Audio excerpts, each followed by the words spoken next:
Someone recently commented, "You have an accent." And honestly, yeah, I do have an accent. And so would you if you have ever tried learning a foreign language. You know what's funny? Native speakers almost never care about your accent. They don't usually point them out, they don't obsess over them. And the only people who aggressively comment on your accent are the people who have never tried learning a foreign language, as I've said before, or people who know like 200 words and think that they are experts. Anyone who actually studies languages understands completely losing an accent is really hard, almost impossible, and absolutely not necessary. The questions like, "Oh, your accent is so cute. Where are you from?" Or, "Don't change your accent. It's so exotic." The things like that might even hurt someone because you don't know their journey, what kind of fears they might have overcome. And you can even pass a C2 exam. You can write essays, you can give presentations and still have an accent. And that is not only normal, it's exactly what science predicts. Because, for example, C2 tests your grammar, your vocabulary, your discourse skills, your listening, reading, coherence, fluency. But C2 doesn't test your accent because it's something that is biologically impossible, almost impossible to redo your accent in adulthood. And I'll explain why. But before we go into the science, let's define something very important. What an accent actually is. Because people throw this word all the time, but most of the time they're not actually talking about an accent, they're talking about pronunciation mistakes.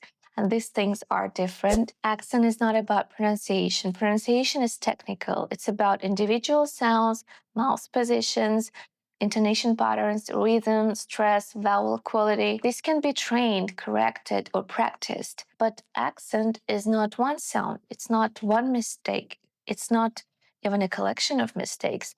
Accent is the influence of your first language on your second language. It's the filter your brain developed in childhood, and it's the rhythm, the melody, the habits your brain built long before English came into your life. So imagine a baby in the first months of his life. So they can hear all the sounds from all the languages around the world, like Japanese, English, Hindi, anything. But somewhere between 6 and 12 months, the baby's brain decides, okay, I hear Russian all the time or any other language. So these sounds are important and everything else, not so much. Basically, the brain says, why would I keep distinguishing sounds that no one around uses? So the brain stops noticing what it doesn't need. For instance, if two similar sounds exist in Hindi, but not in the baby's native language, then by the age of 12 months, the baby stops hearing the difference, even though they heard it perfectly before this age. And this isn't laziness, it's optimization. Our brain just removes the neural connections that are not useful. So as a result, adults struggle more to sound like native speakers because an adult brain no longer hears differences in sounds that don't exist in their first language. Yeah, and unfortunately, this is the way perceptual narrowing works. Unfortunately, or not so unfortunately. So expecting your brain to work 100% like someone who grew up speaking that language from birth is kind of not necessary, because an accent shows your history, your culture, the fact that you speak more than one language, and that alone is something to celebrate, something to be proud of. Some of the biggest stars in Hollywood, people who work in English for a living, have strong recognizable accents. And it's not a problem for them. It actually became a part of their identity and their charm. For example, Penelope Cruz, Sofia Vergara, Arnold Schwartz. I forgot how to pronounce his surname in English, but in Russian it's Schwarzenegger. I didn't plan a big polished video today. I just wanted to speak because this topic has been sitting on my chest for a long time. And I see so many language learners suffering from their accent, feeling ashamed of how they sound,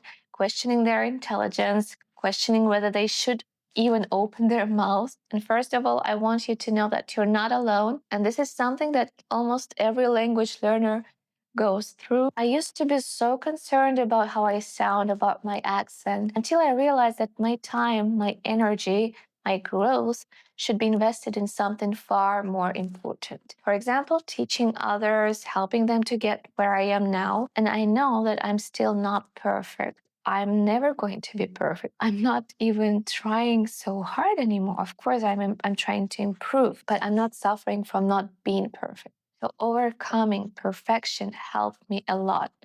And now I feel so relieved. I don't struggle anymore. I hope that this video was useful and it helped you realize that your accent is not something that you should erase. It's not something that you should apologize for.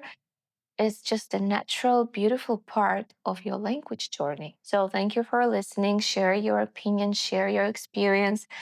See you in the next video.